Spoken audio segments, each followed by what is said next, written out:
আমাদের জন্য একটা ভালো উইন ছিল। টুর্নামেন্টের স্টার্টটা আমাদের ভালো একটা উইন হয়েছে। এরকম একটা কন্ডিশনে এসে এতগুলা ভালো ভালো টিমের সাথে খেলা, ওটার এক্সপিরিয়েন্স নেওয়া আমাদের জন্য সামনে আরও যত টুর্নামেন্ট খেলবো বা ন্যাশনাল হয়ে যখন খেলবো তখন আমাদের অনেক হেল্প করবে। টপ এন্ড টি-20 সিরিজে পারভেজ ইমনের 69 আর স্পিনার রাকিবুল হাসানের হ্যাট্রিকে বিগ ব্যাশের দল মেলবোর্ন রেনেগেডসকে 77 রানের বিশাল ব্যবধানে হারিয়েছে বাংলাদেশ এইচপি দল। ইমনের 48 বলে 69, শামীম পাটোয়ারির 25 বলে 25, ক্যাপ্টেন আকবর আলীর 18 বলে 21-এ এইচপি করে 20 ওভারে 6 উইকেটে 170 রান।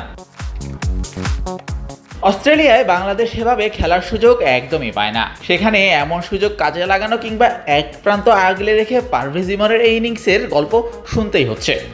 টার্গেট ছিল যতক্ষণ ব্যাটিং করব নিজের প্রসেসে ব্যাটিং করব, বাট একটা সময় দেখা গেছে আমরা আর্লি উইকেট ফল করছি। তারপর চেষ্টা করছি সিচুয়েশন অনুযায়ী ব্যাটিং করার। আমাদের জন্য একটা ভালো উইন ছিল। টুর্নামেন্টের স্টার্টটা আমাদের ভালো একটা উইন হয়েছে। সো এই উইন নিয়ে ইনশাল্লাহ সামনের ম্যাচগুলো আগে অবশ্যই ভালো একটা অভিজ্ঞতা হয়েছে। আমরা দেশের বাইরে আসছি এই ধরনের টি-20 টুর্নামেন্ট খেলতে ফার্স্ট টাইম।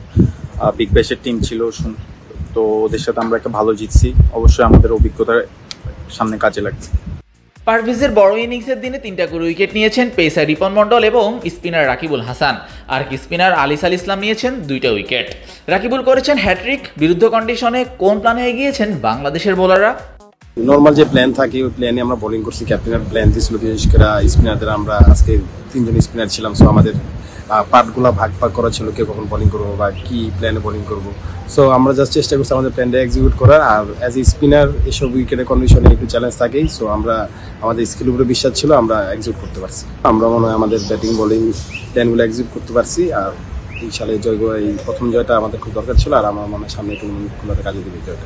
এরকম একটা কন্ডিশনে এসে এতগুলা ভালো ভালো টিমের সাথে খেলা, ওটার এক্সপিরিয়েন্স নেওয়া আমাদের জন্য সামনে আরও যত টুর্নামেন্ট খেলবো বা ন্যাশনাল হয়ে যখন খেলবো তখন আমাদের অনেক হেল্প করবে। আর এখানে যে কন্ডিশনে খেলা হচ্ছে এজ এ বলার, যদি আমি ভালো করতে পারি তাহলে আমার স্কিলটা দিয়ে আমি যখন ইন্টারন্যাশনাল লেভেলে খেলবো তখন আমার জন্য একটু হলে সহজ হবে।